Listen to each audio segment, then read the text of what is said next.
श्री कृष्ण कहते हैं कि पूरी जिंदगी सबका ख्याल रखने वाली माँ और उस माँ का ध्यान रखने वाले बच्चों का रिश्ता इस दुनिया का सबसे खूबसूरत बंधन है। बेटे के लिए माँ सिर्फ माँ ही नहीं बल्कि एक दोस्त भी होती है, जिससे वो अपने जीवन की उलझनों को साझा करता है। खुशकिस्मत होते हैं वो जिन्हें माँ नसीब होती है, क्योंकि इस दुनिया में ये एक ऐसा रिश्ता है जिसमें मिलावट नहीं होती। जिंदगी में एक माँ की जगह कोई नहीं ले सकता है। माँ अपने बच्चों से ना सिर्फ निस्वार्थ भाव से प्रेम करती है बल्कि अपने बच्चों को जिंदगी जीना भी सिखाती है। उन्हें रिश्तों की अहमियत बताती है, अपनों से बड़ों का सम्मान करना सिखाती है, दूसरों से प्रेम करना, अनुशासित रहना समेत दूसरों की मदद करना भी सिखाती है। अर्थात एक इंसान अपनी माँ की बदौलत ही समाज में उठने बैठने के लायक बनता है। अर्थात माँ ही एक व्यक्ति की जिंदगी में सब कुछ होती है, क्योंकि माँ से ही इंसान का अस्तित्व होता है। इसलिए अपने माँ को सम्मान दें और उनकी खुशियों को ध्यान रखें, क्योंकि माँ के प्यार के बिना व्यक्ति की जिंदगी अधूरी है। माँ दुनिया का सबसे प्यारा तोहफा है। माँ भगवान का रूप होती है, जो न सिर्फ अपने बच्चों से निस्वार्थ प्यार करती है बल्कि उनकी खुशी के लिए किसी भी हद तक गुजर सकती है। माँ हर इंसान की शक्ति और ताकत होती है। माँ न सिर्फ 9 महीने अपने कोख में रखकर दर्द सहकर अपने बच्चों को नया जीवन देती है, बल्कि पूरी जिंदगी साई की तरह अपने बच्चों का साथ देती है। माँ की बेहिसाब ममता को चंद शब्दों में नहीं पिरोया जा सकता। आज मैं आपसे 3 प्रश्न पूछूंगा। पहला प्रश्न, ऐसा कौन है जिस पर लगातार प्रहार करने के पश्चात भी वो मुस्कुराए और आपको सुख दे? आपका उत्तर होगा धरती या वृक्ष। दूसरा प्रश्न, ऐसा कौन है जो बिना आपके कुछ कहे सब जान जाता है, सब समझ जाता है और फिर निस्वार्थ भाव से आपकी सहायता करता है? आपका उत्तर होगा भाई या मित्र। और तीसरा प्रश्न, ऐसे कौन से भगवान है जो स्वयं विष का घूंट पीकर आपको जीवन का अमृत प्रदान करते हैं? आपका उत्तर होगा महादेव। यदि आपके उत्तर यह है तो आपके उत्तर गलत है। इन सारे सवालों का एक ही सही जवाब है और वो है माँ। जब आप अपनी माँ के गर्भ में होते हैं तो उस समय उन्हें कितनी लात मारी होगी आपने, किंतु फिर भी वो मुस्कुरा के आपको आशीष देती रही। आपके बिना कुछ कहे वो सब जान जाती और इस जीवन की कठिन परिस्थितियों के विष का घूंट पीकर आपको सुख का अमृत देती है।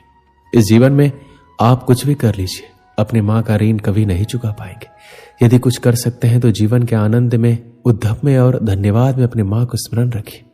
माँ का रिश्ता दुनिया का सबसे खूबसूरत रिश्ता होता है, जिसमें सिर्फ प्यार ही प्यार छिपा रहता है। एक माँ का जीवन पूरी तरह अपने बच्चों के लिए समर्पित रहता है।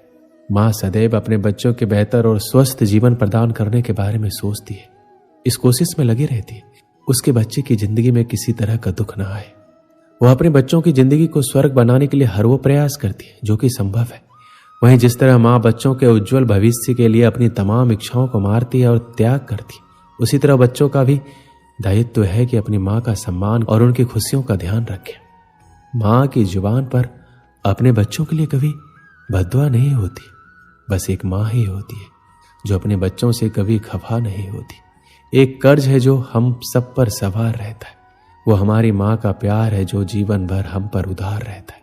हमने तो अपनी माँ की हंसी को देखकर समझ लिया कि हमारी भी किस्मत बुलंद है। एक माँ की दुआ है इस संसार की सबसे बड़ी दौलत होती है। जो समझ गया वो रईस बन जाता है और जो नहीं समझा वो फकीर रह जाता है। माँ से छोटा शब्द इस संसार में कोई नहीं और इस शब्द से बड़ा अर्थ और किसी शब्द का नहीं। एक अच्छी माँ हर संतान के पास होती है, पर जरूरी नहीं कि एक अच्छी संतान हर माँ के पास हो। जब इस संसार में प्यार को निराकार से साकार होने का मन हुआ, तब जाकर इस धरती पर माँ का सृजन हुआ। एक माँ की ममता वह सुरीली संगीत है जो हर किसी के दिल में उतर जाता है। माँ चाहे कितनी भी अनपढ़ हो, पर अपने बच्चों को जीवन के सबसे महत्वपूर्ण ज्ञान माँ से ही मिलते हैं। माँ चाहे कितनी भी अनपढ़ हो, पर बच्चों को अपने जीवन का सबसे महत्वपूर्ण ज्ञान माँ से ही मिलते हैं। माँ अपने बच्चों के लिए त्याग और उनके लिए अपने प्यार की तुलना किसी से भी नहीं की जा सकती। हर बच्चे की पहली गुरु उसकी माँ ही होती है और माँ जो शिक्षा देती है वह जीवन भर उस बच्चे का साथ देती है। माँ वो होती है जो परिवार में किसी की भी जगह ले सकती है, पर पूरे परिवार में कोई नहीं होता जो एक माँ की जगह ले सके। जब एक रोटी के 4 टुकड़े होते हैं तो खाने वाले 5 लोग होते हैं, तो एक माँ ही होती है जो झट से कह देती है कि मुझे भूख नहीं है। इस संसार में सब चीज बिकाऊ है, सिर्फ माँ की ममता ही एक ऐसा आशीर्वाद है जिसे कोई बेच नहीं सकता। बहुत देखे हैं हमने जमाने में प्यार मोहब्बत में जान लुटाने वाले। कभी अपनी माँ से भी जाकर पूछना कि कितनी मुश्किलों से तुझे पाला है उसने, रातों में उठ उठ के। इस संसार में हर जगह ईश्वर का पहुंचना मुमकिन नहीं था, इसलिए उन्होंने माँ की रचना की। इस पूरे संसार में सिर्फ माँ ही एक ऐसी होती है जो किसी भी हाल में जान लेती है कि उसके बच्चों की आंखें सोने से लाल हुई है या रोने से।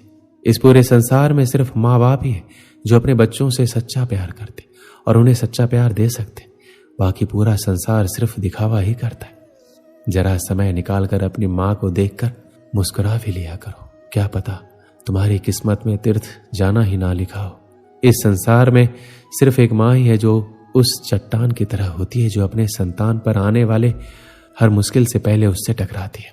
माँ के हाथों में जादू है, जो सर पर हाथ फेरती है तो लगता है भगवान उतरकर सिर्फ मेरे लिए मेरे सिर पर हाथ फेर रहे हैं और मुझे आशीर्वाद देने आए। हमारे पूरे भारत देश में अलग अलग भाषाएं, अलग अलग लोग हैं, लेकिन सब अपनी जननी को माँ ही कहते। अलग अलग भाषा होने के बाद भी माँ को माँ ही पुकारा जाता है। हमारी माँ ही हमारे अस्तित्व का निर्माण करती है। हमारी माँ ही हमें एक आदर्श व्यक्ति बनाती है। वह हमारे आत्मविश्वास को कभी घटने नहीं देती है और हमें हमेशा प्रेरित ही करती है ताकि हम आगे बढ़ते रहे, कभी रुके नहीं। माँ हमारे जीवन की वो नींव है जिसकी वजह से हम मजबूत रहते हैं। माँ हमें शारीरिक और मानसिक दोनों रूप से मजबूत बनाती है। एक आदमी एक दुकान में नौकरी किया करता था। वह मेहनती था। काम के प्रति उसकी मेहनत और लगन देखकर उसका सेठ बड़ा खुश रहता था। वह आदमी भी उस दुकान की नौकरी से संतुष्ट था। एक दिन वह बिना बताए छुट्टी पर चला गया। सेठ उस दिन सोच में पड़ गया, क्योंकि ऐसा पहले कभी नहीं हुआ था। वह सोचने लगा, ऐसी क्या बात हो गई कि ये छुट्टी पर चला गया और मुझे बताया तक नहीं। कहीं उसे पैसों की तंगी तो नहीं रही होगी। यह विचार दिमाग में आते ही सेठ ने उसके पगार बढ़ाने का निर्णय ले लिया। अगले दिन वह आदमी वापस काम पर आया। सेठ ने उसे अपने पास बुलाया, उसे बताया, मैंने तुम्हारा वेतन बढ़ा दिया है। अगले महीने की 1 तारीख को उस आदमी को बढ़ी हुई पगार मिली। उसने पगार ली, लेकिन कोई प्रतिक्रिया नहीं दी। ना उसने सेठ को धन्यवाद दिया, ना ही वह बहुत खुश हुआ। बस रोज की तरह काम करता रहा। पगार बढ़ा देने के बाद सेठ निश्चित था कि अब वह आदमी और मेहनत से काम करेगा। कुछ महीनों के बाद वह आदमी एक बार फिर से बिना बताए छुट्टी पर चला गया। इस बार सेठ को बहुत गुस्सा आया कि यह कैसा लापरवाह आदमी है। एक तो मैंने इसकी पगार बढ़ा दी, इसके बाद भी इसे जिम्मेदारी का एहसास नहीं है। फिर से बिना बताए इसने छुट्टी मार ली। अगले दिन वह आदमी काम पर आ गया। सेठ ने पहले ही तय कर लिया था कि अब वह उसकी पगार घटा देगा। उसने उसे बुलाकर बता दिया कि अगले महीने से वही पगार मिलेगी जो तुम्हें पहले मिलती थी। अगले महीने उस आदमी को घटी हुई पगार मिली, लेकिन इस बार भी उसने कोई प्रतिक्रिया नहीं दी, ना ही उसे दुख हुआ। बस अपने कामों में लगा रहा। यह देखकर सेठ हैरान हो गया। उसने उसे बुलाकर पूछा, क्या बात है, जब मैंने तुम्हारी पगार बढ़ा दी तब तुम खुश नहीं हुए, और जब मैंने तुम्हारी पगार घटा दी तब तुम दुखी भी नहीं हुए। आखिर क्या बात है? आदमी बोला, सेठ जी, जब मैं पहली बार काम पर नहीं आया था उस दिन मेरे बेटे का जन्म हुआ था। उस समय जब आपने मेरी पगार बढ़ाई तो मैंने सोचा कि जो अतिरिक्त पैसा मुझे मिला है वो उस बच्चे के हिस्से का है, इसलिए मैं ज्यादा खुश नहीं हुआ। जब मैं दूसरी बार काम पर नहीं आया तब मेरी माँ का देहांत हो गया था। उस समय आपने पगार घटा दी तो मैंने सोचा कि मेरी माँ अपना हिस्सा लेकर चली गई, इसलिए पैसे घटने पर भी मैं दुखी और परेशान नहीं हुआ। यह बात सुनकर सेठ बहुत खुश हुआ और उसने उस आदमी को गले से लगा लिया। इस कहानी से हमें क्या सीख मिलती? जिंदगी कभी एक सी नहीं रहती। उतार चढ़ाव तो जिंदगी का हिस्सा है। जब तक जिंदगी है अच्छा वक्त भी आएगा और बुरा वक्त भी, इसलिए वक्त चाहे जैसा भी हो उसे पार कर ले। जिंदगी के दबाव में आना बंद कर हर हाल में खुश रहना सीखे। दोस्तों, इस वीडियो में बस इतना है। मिलते हैं अगले वीडियो में। अपना ख्याल रखिएगा। जय श्री कृष्ण।